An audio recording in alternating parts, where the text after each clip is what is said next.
Hi, welcome back. I'm Kirsten from JK Fiber Arts. Today we are going to be spinning the second single of this divine luxury fiber from Into the Whirled called Shangri Effin' Law. First of all, love the name. Love, love, love it. Into the Whirled has the best names for everything. Here is the single that I've already done, and hopefully you can see that. And I'm doing this at about a 22 WPI is what I'm shooting for here. So my plyback test is right here, and the plyback test is something that you see me do all the time, and that is how I check to see what is my final yarn going to potentially look like, and am I going to like it, and am I happy with the way this looks? Is it doing what I want it to do? So you hear me talk about 30 degrees a lot, and that's because I like to spin thin, and I like to spin for socks, and I like 30 degrees. It's very, it makes sure the yarn isn't ropey, but it is sturdier. You know, it has a little more firmness or a little better wear to it, and that's how I like to spin for socks and you know, mittens, gloves, things that are going to see some action. This, when I'm doing luxury fiber, I like to have at a lower angle of ply, because I like the drapier. So I would try to stand it up for you, but it's so soft and lovely and drapey that it's just going to fall over, which is nice. And that's just, it's a lovely soft yarn. The angle of ply on this is around a 15-degree angle of ply. I have to put my glasses on though, because I can't see without my glasses. So here we have, and the way I do this is I slide the yarn along this way and just see what it lines up with, which ray. And this one right here is lining up with the 15, and you can see that it won't really line up with any of the other things, and so it's right between like a 15 and a 20 probably. So I really like this. This is exactly what I want, and so this is why you do this. I tie it and I have it sitting there because the last time I touched this was over a month ago, and when that happens, a lot of times you're like, oh, what was I doing? I also write it down, the WPI, the single, but just in case. I've had times where my paper has disappeared. I've had times where my plyback test disappeared, and I'll tell you, the plyback test is more important to me than the piece of paper. So, and that is going to be highly accurate because I'm doing a 2-ply. If I was doing a 3-ply, you'd know it would be a little thicker than that. So let's explore this braid a little bit more here. I just want to show you this in all of its glory.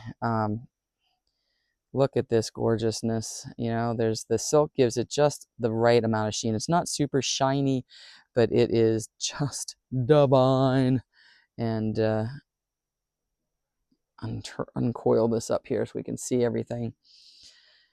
Usually I would be doing this on my fiber table, but it was such a lovely evening. I wanted to come outside and see this beautiful evening out here. And also my workbench is filled with Polwarth locks at the moment. I can give you a little update on Looped In Fiber Arts. We are making slow but steady progress. My son started painting it, yay, last weekend, and he got there one of the days this week. So I'd say we're probably a quarter of the way done, but it looks really good.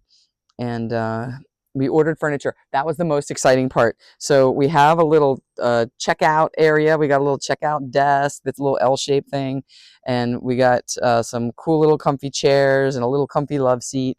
And we need an area rug now. We've got some tables for classes, some chairs for classes. It was so exciting to order everything. And of course, shelves. We have shelving for all of our top and yarns and fibery goodness, and we'll have weaving fibers too.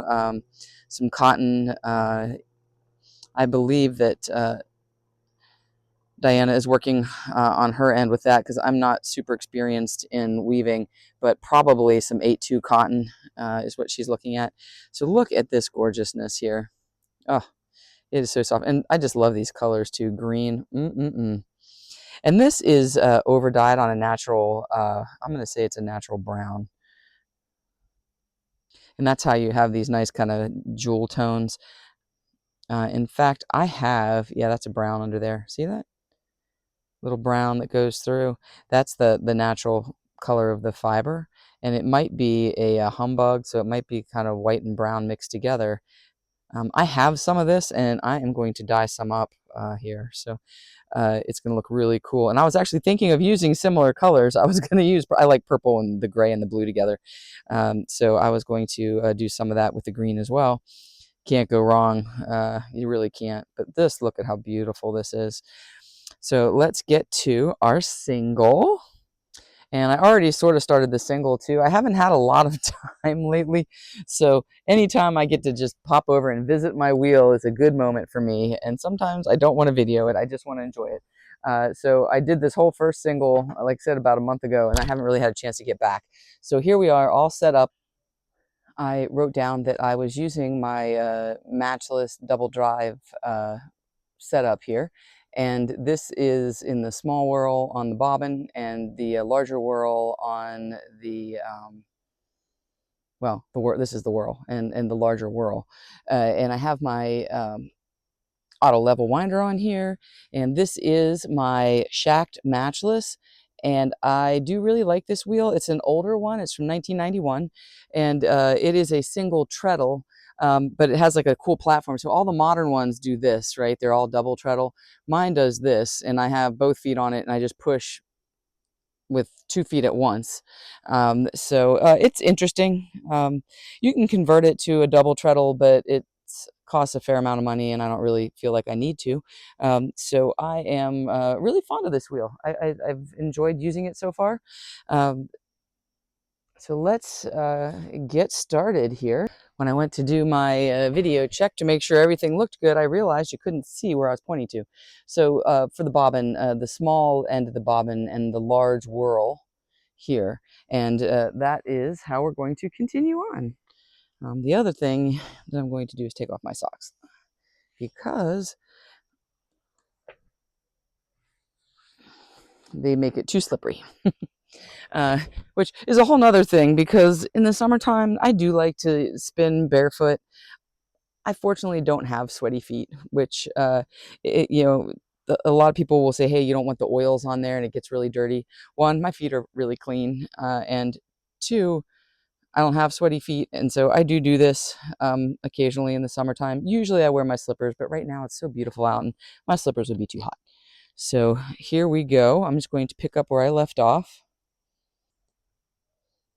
Turning on my auto level winder. And I do the hot dog join technique here, which is I just allow that fuzzy fiber at the end to just join in with what I'm spinning. And I'm spinning this straight, so I did no pre-drafting. This is, oh, you know what? I realized I have gray pants on and gray yarn. That's not great choice, is it? Let's fix that. I did no pre-drafting of this. I had 2 4-ounce braids, so I'm doing an 8-ounce total. And I am just going to work my way back and forth across this braid. And the way I do that is by just capturing a tiny bit of fiber at a time as I work my way across. So I'm drafting still straight. So I just wanted to do a quick check here to make sure everything is on track. This one might be a little thick. Nope, it's not. It looks just right. That's why I check.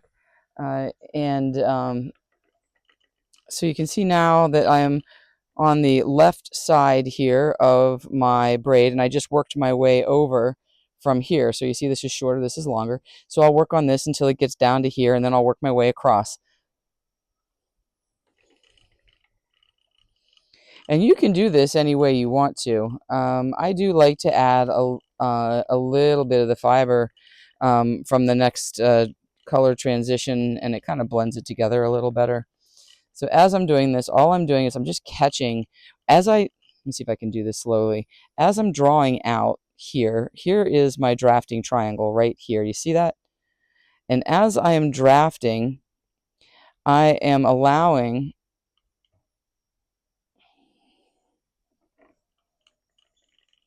some of the fibers from just the neighbor next door to join in to this drafting triangle.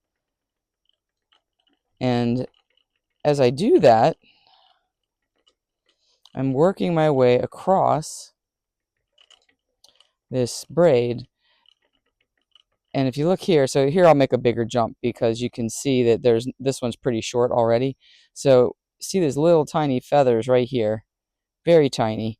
I'm going to allow the couple of those little fibers to catch, and then I'll show you where we end up.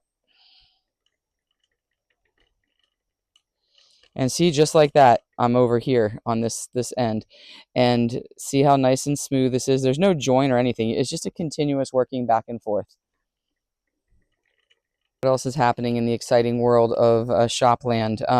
Well, still don't have the permits we need. Still don't have our state tax and use form. I spent 2.5 hours on hold on Tuesday. That was super fun. And didn't get an answer, but I did refile the form for the second time. Hopefully it will get accepted, and then we can get our business license. So it's been a bit of a challenge to navigate all of the things that we need. We keep running into issues at every turn, but it's really an interesting and great learning process. And I just have to say, the Downtown Business Association of the small businesses are so wonderful and welcoming. They're just awesome people. I mean, amazing.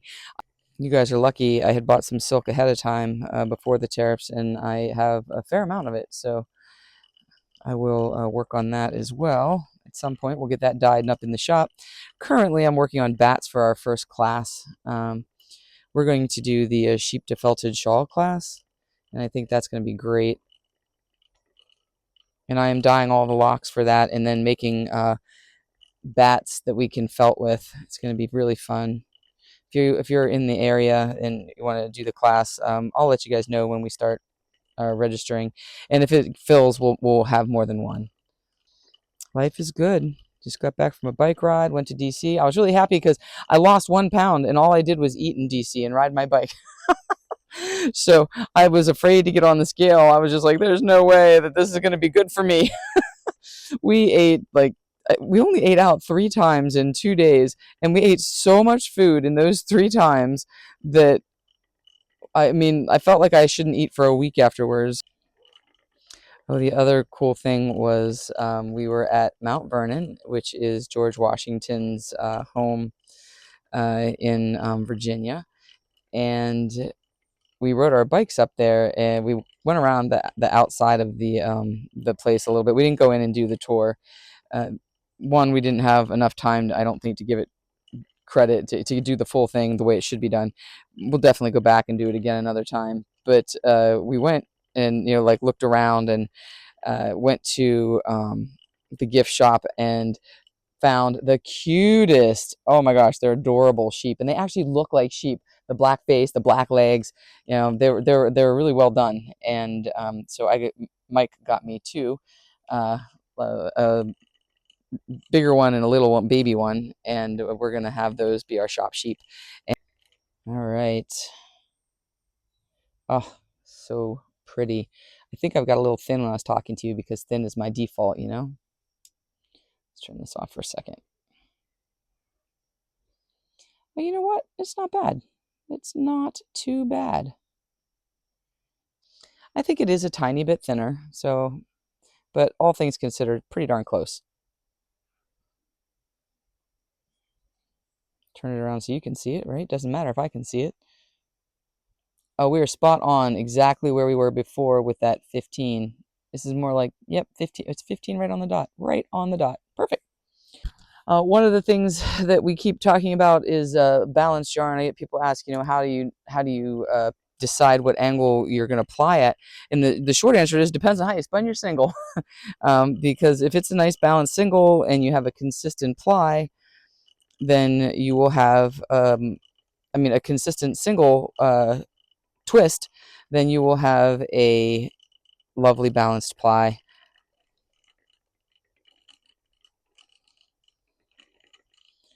And the way that I typically ensure that I'm staying consistent is I sort of have a rhythm and count the number of treadles. You may notice on this one there's a little hitch at the top. That's me treadling, but I can feel it come around. One, this is a really heavy wheel. It's a heavy treadle. Two, it is. I kind of let it do that thing at the top where I can feel it start to lose momentum, and it just kind of helps me to count, or I feel the change in the momentum, and I know that when I hit that weird spot, that's when I'm going to let it go on to the bobbin. So whatever you need to do, I tell people to count in the beginning, or find a song that has the rhythm that you're going to use. You find that sweet spot. You have a song that works, or you count. 1, 2, let it go on, or 1, 2, 3, let it go on. Whatever it is. I used to do music a lot, and then I sort of just got able to do it without listening to music.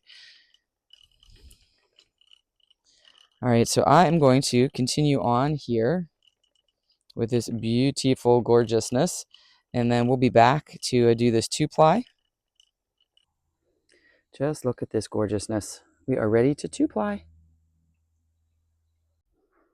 I wanted to go over one more time plying.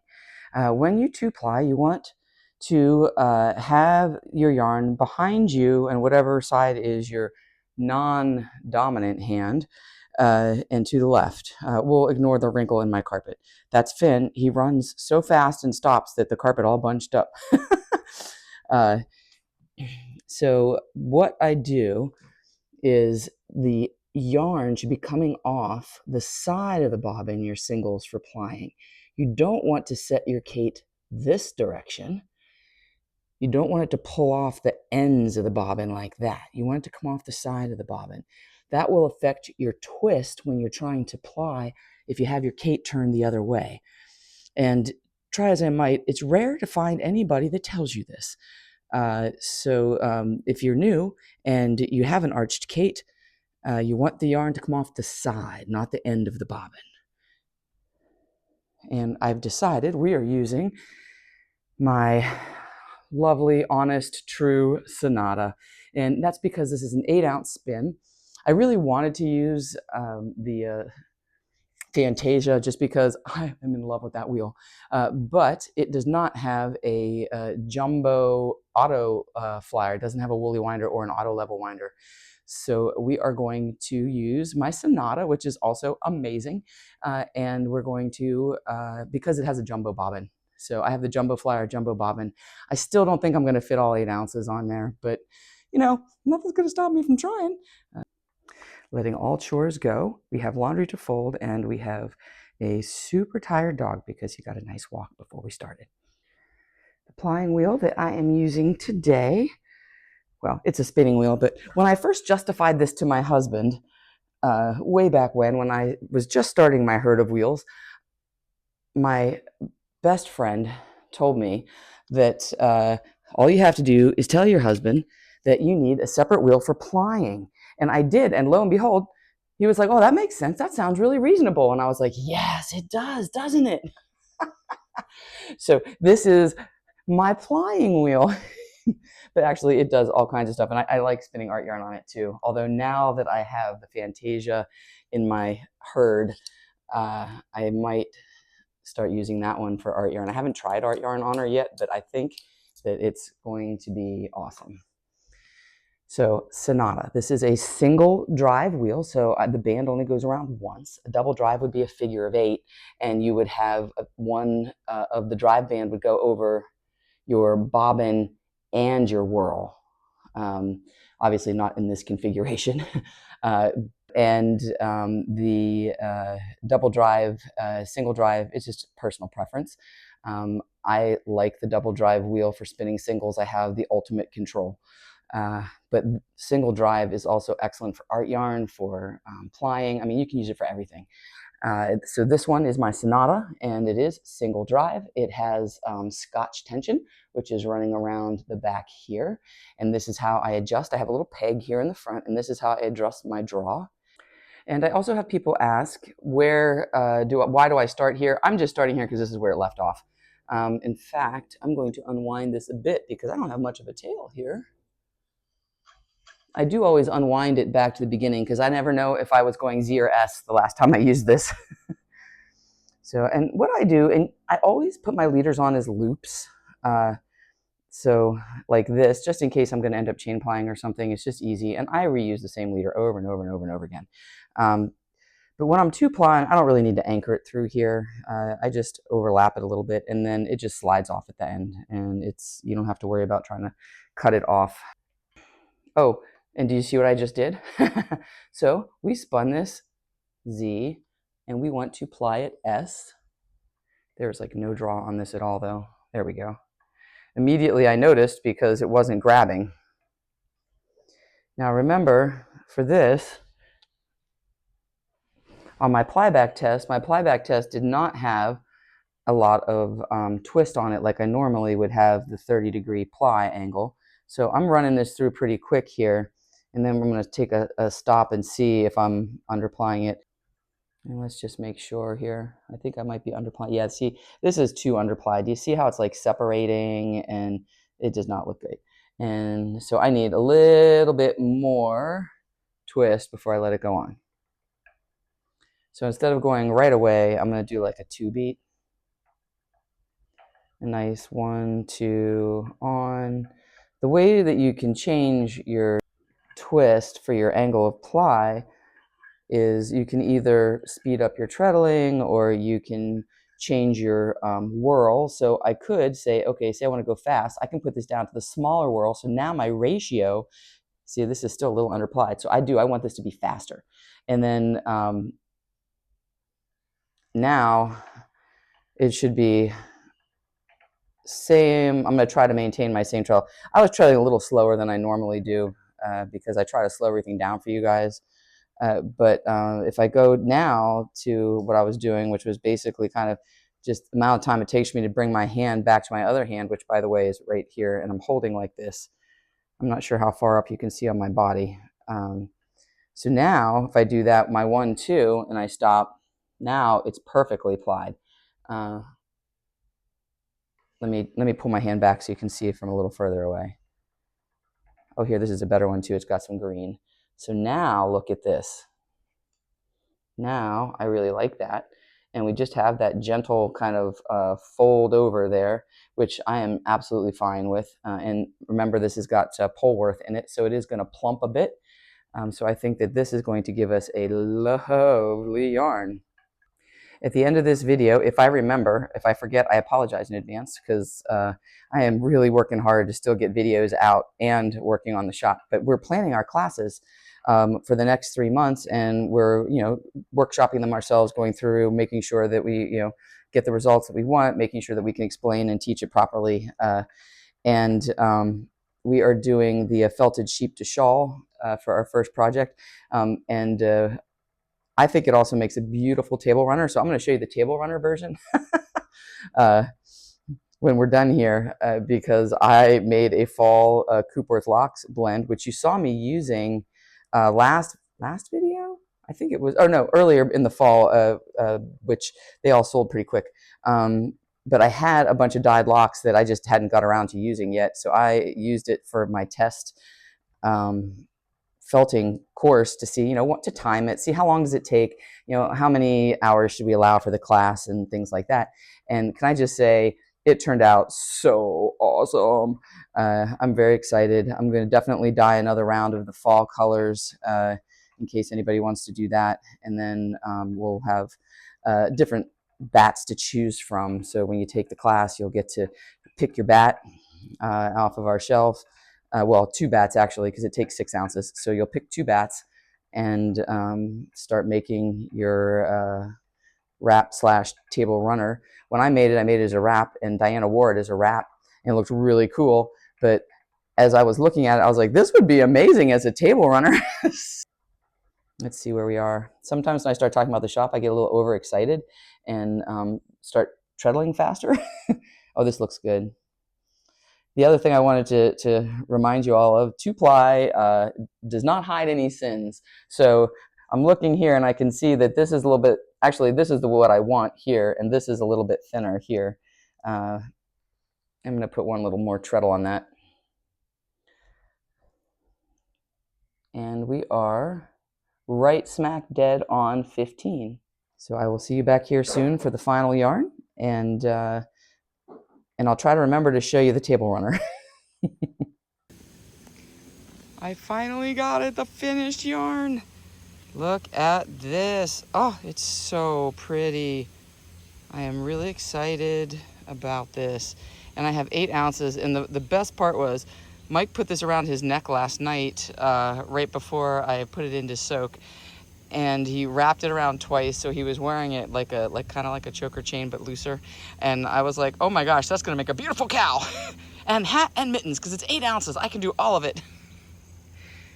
So this turned out to be about a worsted weight, maybe a light. Actually it's a light worsted weight here, a light worsted, and it's really airy and soft. It's just, I wish you had touch of vision. It's so lovely. And you'll see, I did not thwack this. All I did was snap it a few times because I didn't want to make more halo. Just look at it. Okay, so I will see you guys soon. Things are coming along. I'm working. All the time working. In fact, I just came up here from dyeing in the basement for our first class, which is the felted Polwarth lock shawl or table runner. It turns out the table runner's super cool looking, which I just showed you, and I have it on my table, and I'm keeping it on my table at least until the class when I bring it in to show everybody. But I will see you guys next time. I think I'm going to do a little pink and gray spin from Camash Fiber Arts. I really like it, and I think it's gonna look cool. So I will see you probably not for another few weeks.